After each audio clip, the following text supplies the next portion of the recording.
Eppur si muove, and yet it moves. Galileo Galilei. Truth springs from arguments amongst friends. David Hume. Science is the organized skepticism in the reliability of expert opinion. Richard Feynman. I would rather have questions that can't be answered than answers which can't be questioned. Richard Feynman. As I wrote this script, the U.S. Supreme Court is considering, in Murphy versus Missouri, whether the persuasion or coercion of social media companies by the federal government to mitigate misinformation violates First Amendment protection. In the July 2022 Annals of Emergency Medicine, Volume 80, Number 1, the News and Perspective section featured a special contribution. The Other Pandemic. As disinformation and misinformation go viral, attempts to rein it in are met with confusion and frustration. By Sol Yoon. This opinion is timely, worthy the read. It invites reflection and discussion and represents the concerns of many. Ms. Yoon considers limiting circulation of misinformation that harms. She describes the challenge tech companies, Meta, Twitter, etc., face in knowing who and what to censor, suppress, or shadow ban. And she explores how society should respond to physicians who present and recommend ideas that the majority of those in medicine reject and consider harmful. She relates, no physician in California had their license revoked in connection with the spread of COVID-19 misinformation. So Yoon seems to think that speech outside the majority opinion and considered immediately harmful must be curtailed for the good of all. I also sense an understated assumption by the author that someone, somewhere, knows with unchanging certitude the truths of the pandemic. The problem, Ms. Hume considers, is not new or limited to medicine. It dates to the 4th century BC and tracks through our shared culture. In 399 BC, the citizens of Athens found Socrates guilty of corrupting the youth and disrespecting acknowledged city gods. He asked questions. He challenged the state's values. The containment of misinformation progressed through the Middle Ages. In Europe, in the 17th century, we see Galileo Galilei and his heliocentric heresy contained, at least for a while, by the Roman Inquisition. Now, I think both the Athenians and the Inquisitors were acting for a cause they believed decent and vital. But how do we protect ourselves from those who recommend drinking bleach to cure COVID while avoiding becoming well-intentioned inquisitors? Beginning with John Milton's Areopagitica in 1644, through John Stuart Mill's On Liberty in 1859, to Anthony Doyle's Free Speech in 2021, society has examined the benefits of unregulated, unlicensed speech and the harm of foolish prattling delusions. Unless there is imminent harm, such as drinking bleach, our culture has adopted more speech, not less speech, as the antidote to bad ideas.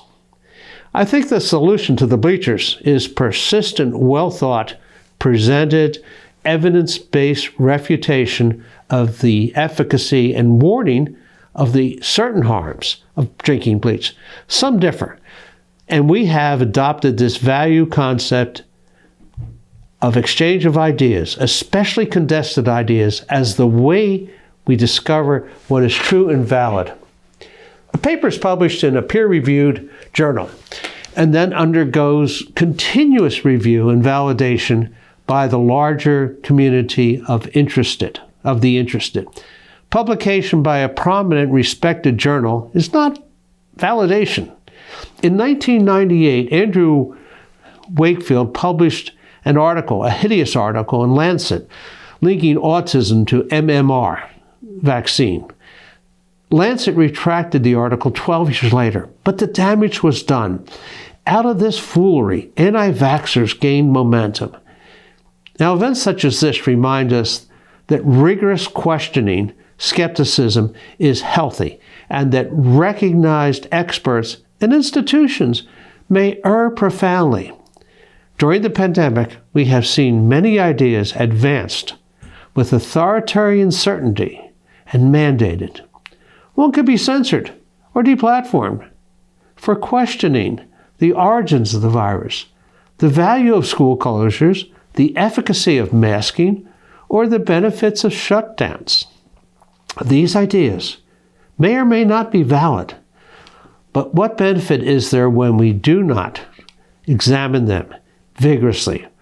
Are we better off when experts declare we cannot question the settled science? Was science settled in 1905 before Einstein published? I think not. For as the polymath astrophysicist Carl Sagan reminds us, there are no sacred truths. All assumptions must be critically examined. Arguments from authority are worthless. I am honored to have as guest today Professor Donald M. Yealy, Editor-in-Chief of Annals of Emergency Medicine. Professor Yealy serves as UPMC's Chief Medical Officer and Senior Vice President of the Health Services Division. He also is Chair and Distinguished Professor of Emergency Medicine at the University of Pittsburgh School of Medicine. He has been on the front line, not just for the challenge of addressing disinformation, but for emergency medicine itself. Professor, welcome to The Doctor Is In. And what did I get wrong? First and foremost, Dr. Speidel, thank you very much for the invitation. And more importantly, thank you for that eloquent and elegant introduction. I don't think you got any of it wrong. And I'm impressed at how you could weave things from centuries ago into today's conundrums. So I'm very much grateful to have this conversation. And in fact, what you and I are doing is exactly what we're going to debate about is what are the limits of speech and what are the realities of truth as we see it today, yesterday, and tomorrow. And I think what you have identified is this is always a moving target, not only what we're looking for, but how we frame things. Thank you, by the way, for the very kind words, Professor. And this will be with us, and it will be with our grandchildren, too, I think. And that's a healthy thing, that we discuss and we argue vigorously back and forth, as long as we're not insulting. Maybe sometimes insults are needed in arguments, too. That's neither here nor there. Tell me a bit thoughts about Ms. Yoon's article. Did you get much feedback about it? What were you seeing? Well, at our journal, that section that Ms. Yoon wrote is called News and Perspectives. And the goal of that section is to, within a scientific journal, which has a different purpose and a different format largely than many other communication print pieces that you might see. It differs from the New York Times or the Philadelphia Inquirer, for example. The purpose of that is to weave in kind of timely and occasionally controversial topics and use a format that draws from both the scientific and the lay publication side. Not that they're completely different, but they often emphasize different things. My take on it was Ms. Yoon was trying to describe all of the uncertainties around scientific opinions, particularly what happens when opinions or views fall outside of the mainstream and may not have evidentiary support. They may even have evidence that suggests they're completely wrong. And what's the reality behind it? I didn't see that she came to any particular conclusions aside from this is an ongoing challenge and it exists in the lay world and in the scientific world. And here are the things to kind of have your antenna up about. Oddly enough, Dr. Speidel, we didn't really get that much feedback on it, which I was surprised. As the editor, when that came across my desk, I thought, this is going to attract other letters, other conversation, which is exactly the point. It's not a problem. Exactly. And that was how I reacted to it. I thought, this is so timely. We've got to talk about this. And I was surprised you did not get more responses to that. And I'm guilty because I should have written something, but I would much rather do a TV show about it and circulate it that way. What's peer review? So oddly enough, peer review is a fairly recent phenomenon. This is something that didn't start until the 17th century. And what it was is that back then, a gentleman named Henry Oldenburg was struggling with really this same basic question. What do we know and not know, and how do we share information with others when we're trying to sift between observations that matter and maybe observations that don't matter? And he thought that the best way to address this would be to bring together a group of people who were facile in whatever topic was being presented to comment and help hone the material before it was widely spread. And that's how peer review began.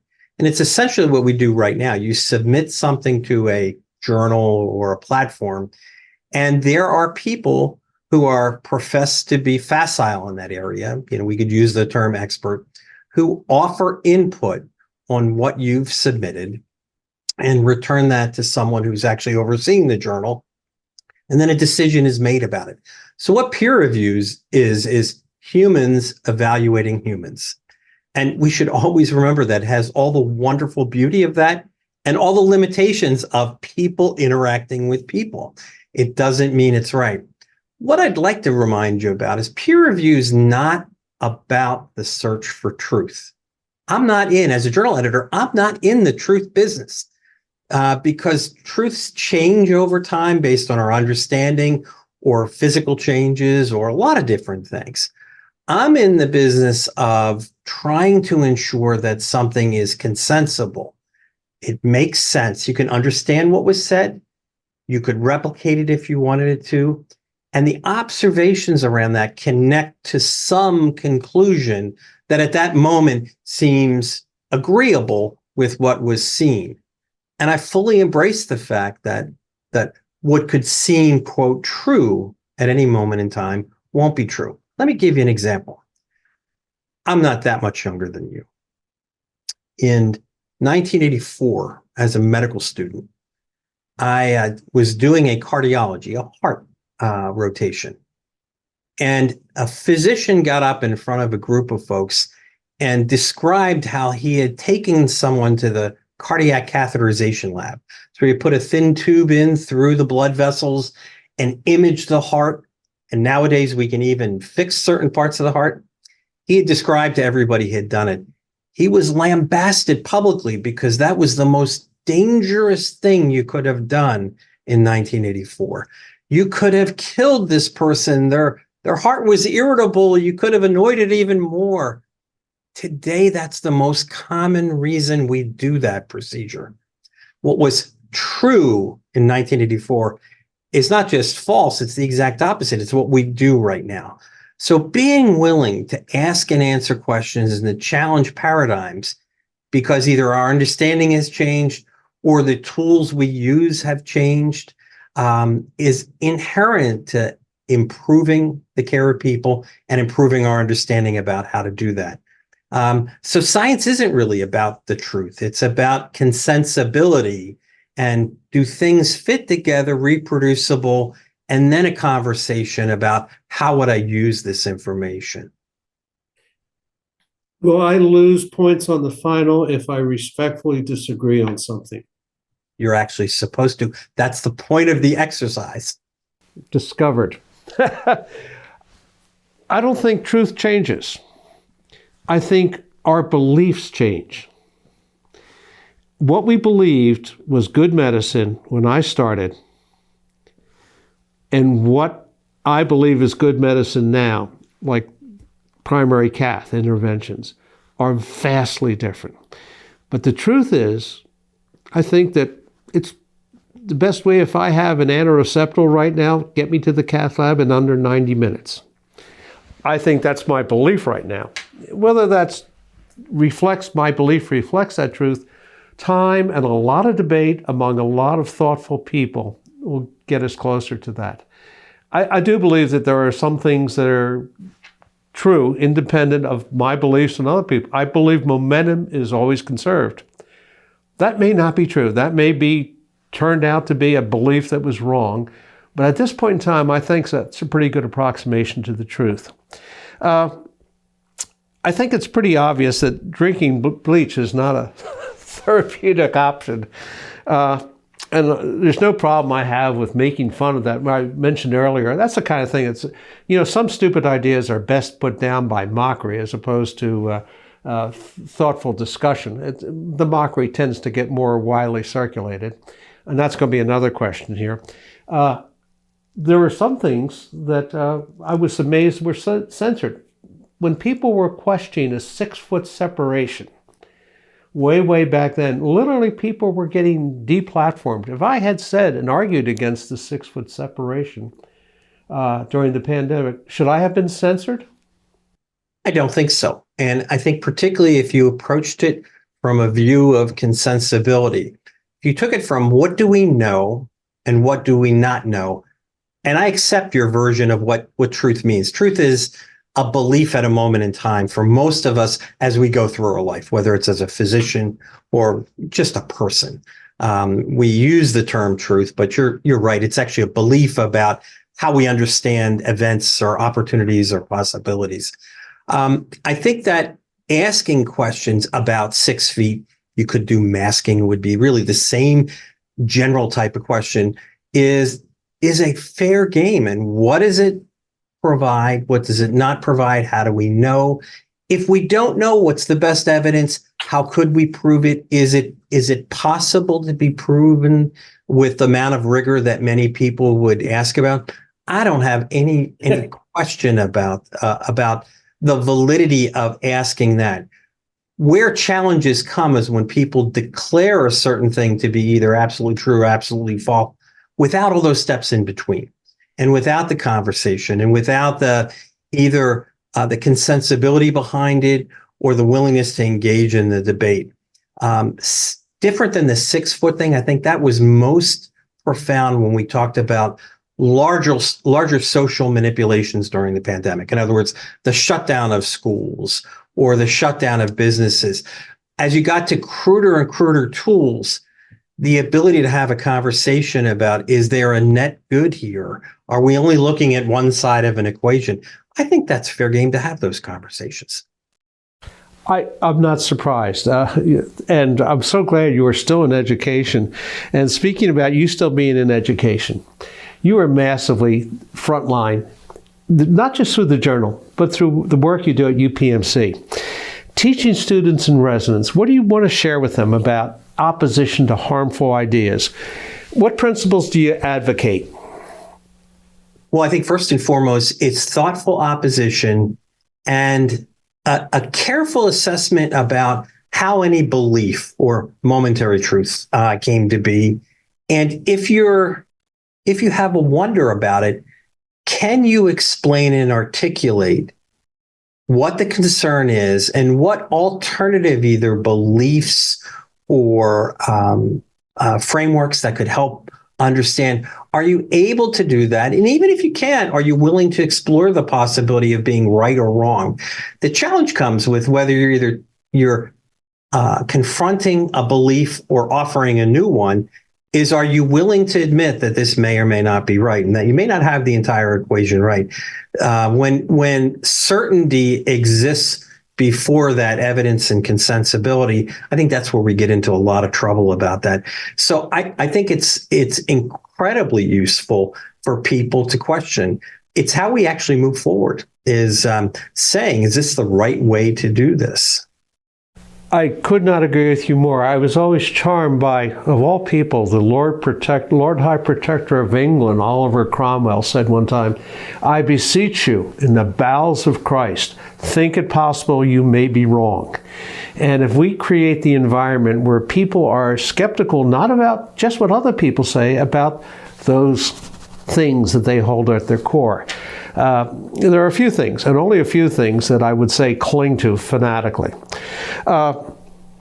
I've been surprised at the scarceness of after-action reviews on a pandemic that took 1.2 million Americans, shut down the economy, cratered education, and yet in medicine, we constantly review morbidity and mortality to just the after-action events when we have a code in the ED. What could we have done better? What did we do well? What's the future? Where did that go for the country, for the Commonwealth of Pennsylvania? I haven't seen anything. Well, I think inside of medicine, with physicians and scientists involved, that type of contemplative review actually happened fairly early on, beginning in the pandemic, and has continued through. I think what I hear you saying is the resonance of that through the broader communities isn't really there. And I agree wholeheartedly with you. It's a different thing. I think about some of the things. Dr. Speidel, you remember in the very beginning of the pandemic, when there was little information, a high degree of mortality and morbidity. I mean, people were dying and doing poorly. We clung to yesterday's paradigm. So as an emergency physician, one of the things that I remember in the first 2 months is we thought, because this is how we'd always done it, the best thing to do with somebody struggling to breathe and COVID-19 infection would be to put them on a breathing machine as quickly as possible, because I would rest them and take them over. And by the way, when I say it, it sounds awfully simple and makes a lot of sense. And that we had to keep their oxygen level above this magical number. By the way, it was 90%. What we learned is that not only did we not help people, we actually hurt a bunch of people. We also learned about the resilience of the body, and that even in a few month period, I became much more comfortable tolerating lower levels of oxygen as long as someone appeared to be physically compensating well. We adjusted early on to that.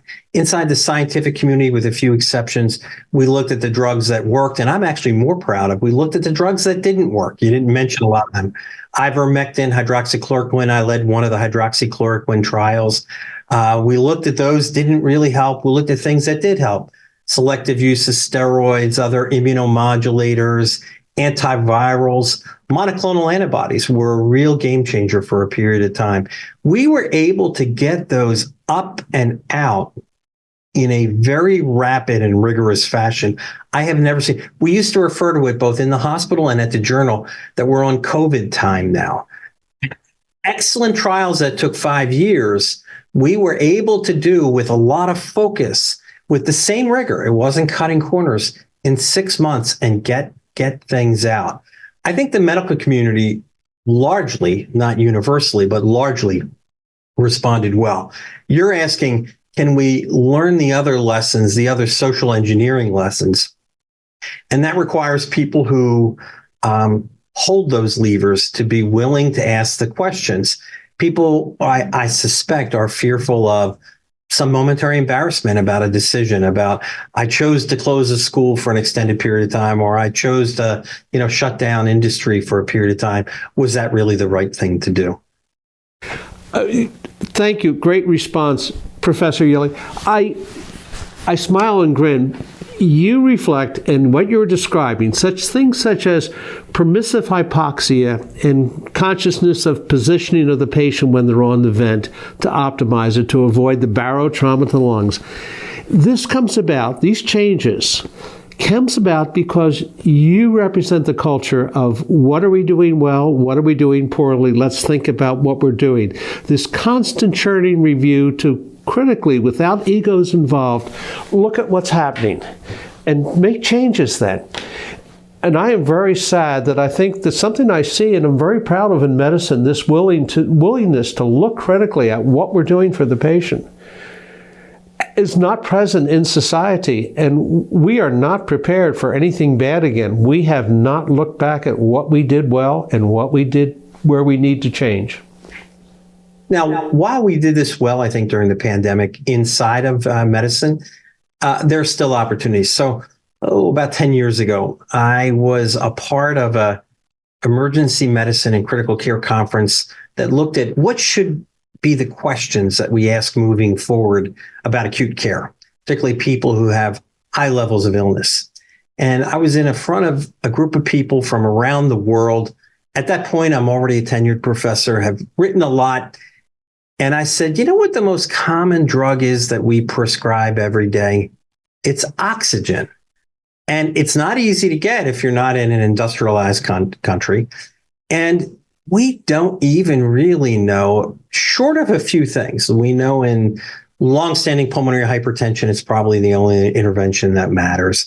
But in general use, we really don't know. We know we can fix numbers. I can make a number on a device change by giving you more oxygen. But we don't know how it changes your trajectory of recovery or illness. And I said, we should really look at simple things like oxygen. This was 7 years before the pandemic. It was laughed at, and nobody thought it was a great idea. Lo and behold, 3 months into the pandemic, we're asking this question. We couldn't admit everybody who had a mild perturbation in their oxygen level. And we had to all of a sudden, in a matter of weeks, and without a whole lot of information, decide it'd probably be reasonable to go home and maybe use a little bit of oxygen at home, or maybe even not even do that. We could quickly gather the information about it. So while you and I can be proud of the medical response, we often have some of the same trappings as what are shared in the broader community. Luckily, I think the asking and answering of questions is inherent to the practice of medicine, particularly in more industrialized countries, and we're much more comfortable with that. I have a villain. Tell me if I'm wrong. You'll be my friend. I think the conventional media hurt us during the pandemic. Some of the reports I would see on the evening news were terrifying. They were there, they were clickbaits, they were there, they were trying to get rating points. Times you'd sit there with your bowl of Cheerios listening to somebody intone, "Flash news, children are super spreaders. We've got to keep the schools closed." Looking for the extra, the click, the extra rating. I think we harmed ourselves with some communication done by the conventional media. I think that I am surprised that more people haven't called the media out on this. Am I being a crank? No, I don't think you're being a crank, and I think you're sharing observations about the current timing and multitude of platforms that exist for information and opinion sharing. If you think back to 30 or 40 years ago, information came once or twice a day, either in a newspaper or on a TV broadcast at a fixed time. It wasn't all around the clock. And it came from a limited number of sources. Whether that was better or worse, that was just the cadence you and I were used to. Now, virtually anyone, anywhere can have the opportunity to share insight or pseudo-insight or opinion, and it's often conflated together. The places that we go to very much want eyes and ears listening to them. So when you're at a time, think of the beginning of the pandemic where there's not a lot of new knowledge, there's a ton of fear. You're desperate to provide some sort of insight, and you grab at things very quickly, often without a whole lot of consideration. And as I talked about before on the scientific side, consensibility, because people they need the information to feel more secure and safe. The problem was, I think we grabbed onto things that really either weren't true or weren't carefully thought through. And it's very hard to walk that back. And if you are a public figure, either a healthcare provider doing public work or an elected official, you're spending your credibility when you say these things out loud. It's hard to get that back, and it's hard to walk that back. I have to tell you personally, one of the things I'm most proud of, there's not a single thing that I said in a press conference. I did 40 press conferences, a lot of formal media things. I would not buy into the hype on a few issues. I would just say, we don't know, and I don't know the answer to that yet. Here's what I do when I don't know. I didn't have to walk a single thing back. I think back to some of our elected officials and some of our public health officials who, with good intent, were trying to supply information, but maybe did not walk that pathway as with the fidelity that was necessary. We don't have to scare people, and it is okay to say, I don't know, but here's the plan. Professor, I cannot thank you enough for being a guest today. I cannot thank you enough for your career in emergency medicine, for being the voice of the discussion. Let me close by sharing the following. Without freedom of thought, there can be no such thing as wisdom, and no such thing as public liberty without freedom of speech, which is the right of every man as far as by it he does not hurt or control the rights of others. And this is the only check it ought to suffer, and the only bounds it ought to know. This was by Silence Dogood in 1722. Professor, thanks again. Really value what you've added. Thank you again for the invitation, and more importantly, for having this conversation. It matters. Thank you very much. Thanks, Professor.